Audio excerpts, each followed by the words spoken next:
भक्ति का मतलब ये नहीं है कि धन दौलत मिलेगी, भक्ति का मतलब ये नहीं कुछ करना नहीं पड़ेगा और अपने आप प्रभु देते जाएंगे, ये तो स्वार्थ वाला काम हो गया। ऐसा काम भक्ति नहीं करती है।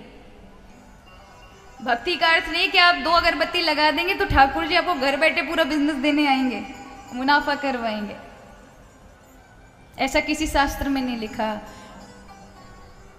भगवान कहते हैं कर्मणा जायते जंतु कर्मणि विलीयते, सुखम दुखम भयम क्षेमम कर्मणा अविपद्यते।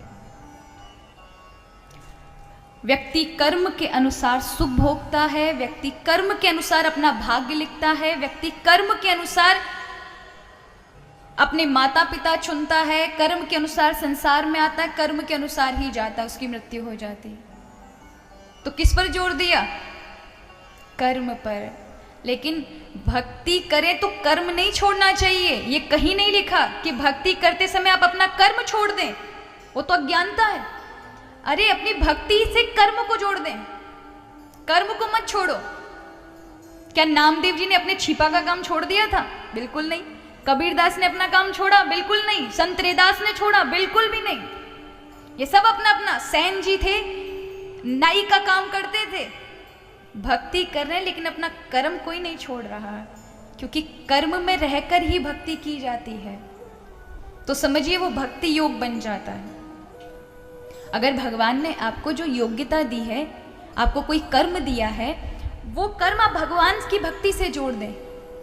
कैसे जोड़ेंगे? अगर भगवान ने आपको लेखन की कला दी है और आपका कर्म ही लेखक का है, तो आप भगवान की किताबें लिखें। अगर भगवान ने आपको गायकार बनाया है, गाने की योग्यता प्रदान की, वही आपका कर्म है, तो आप भले ही कैसे भी गाने गाते हो, लेकिन उसमें अत्यधिक ज़्यादा समय आप भगवत गान में भी निकालें। आप डॉक्टर हैं, बहुत सारे लोगों का इलाज करते हैं, कई लोगों को मरने से बचा लेते हैं। यदि किसी गरीब की आवश्यकता पड़ी और उसके पास पैसा नहीं है और आपके पास सामर्थ्य है, तो उसे भगवान का स्वरूप समझ करके कि भगवान ही मेरे दरवाजे पर आ गए आज इसके रूप में, और सेवा कर दें, तो क्या होगा? वही कर्म भक्ति बन जाएगा और प्रभु आपको उससे भी बड़ा योग्य बना देंगे कि आज आप इतना कर पाए हैं, उस क्षेत्र में आप बहुत तरक्की प्रदान करेंगे, ऐसे ऐसे कार्य कर लेंगे जो शायद एक इंसान के बस की बात नहीं होती। लेकिन कब?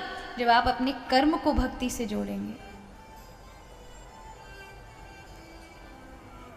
कहा गया है 6 बजे से 9 बजे से लेकर के 6 बजे तक, कई लोग कहते हैं हम क्या करें, भगवान की भक्ति करें, सत्संग करें या कमाएं। हमारा मन भगवान की भक्ति में लगता है, लेकिन हमारा कर्म भी हमें रोकता है, हमें कार्य भी करना चाहिए। क्या करें? कहा जाता है अगर जीवन में सत्संग का लाभ मिल रहा हो तो सब कार्यों को विराम देके सत्संग में जाना चाहिए। अगर किसी सत्संग में आपको जाने का अवसर मिल रहा है, लेकिन याद रखें, लेकिन आपके डेली रूटीन में क्या होना चाहिए? आप 9 से 6 तक, यानी मॉर्निंग सुबह 9 बजे से लेकर शाम के 6 बजे तक अपना कर्म करें, जो आपका स्वधर्म है, जो आपका स्वकर्म है, जो आपको प्रभु ने दिया है, जो आपके जीवन के लिए जीविका का अर्जन है, उपार्जन है, वो कार्य करें। जो भी आपका बिजनेस है, दुकान है, 9 से 6, और फिर 6 से 10 निकालें अपने परिवार में। किसके लिए? अपने परिवार से बात करें।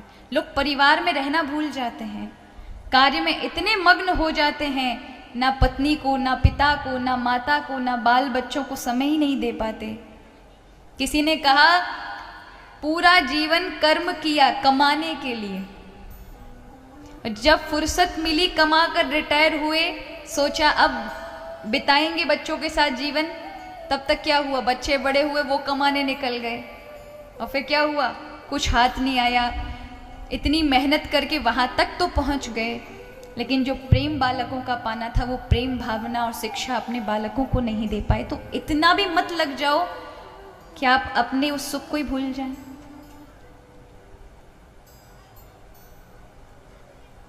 इसलिए 9 से 6 आप अपने कर्म को दीजिए जो आप कार्य कर रहे हैं, 6 से 10 आप अपने परिवार को दीजिए, और 10 से 6 मॉर्निंग के अपने आप को दीजिए, यानी सोइए, आराम लीजिए, वो है संन्यास।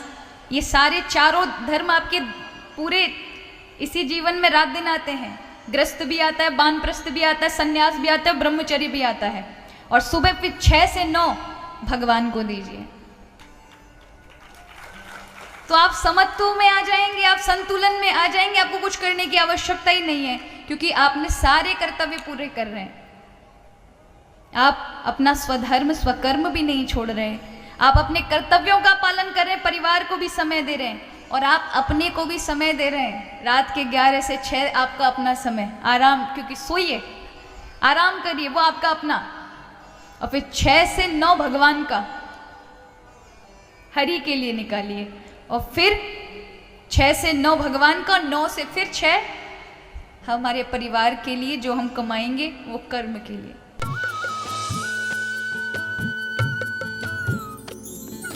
सर्वधर्म संगम, धर्म के सच्चे प्रहरी।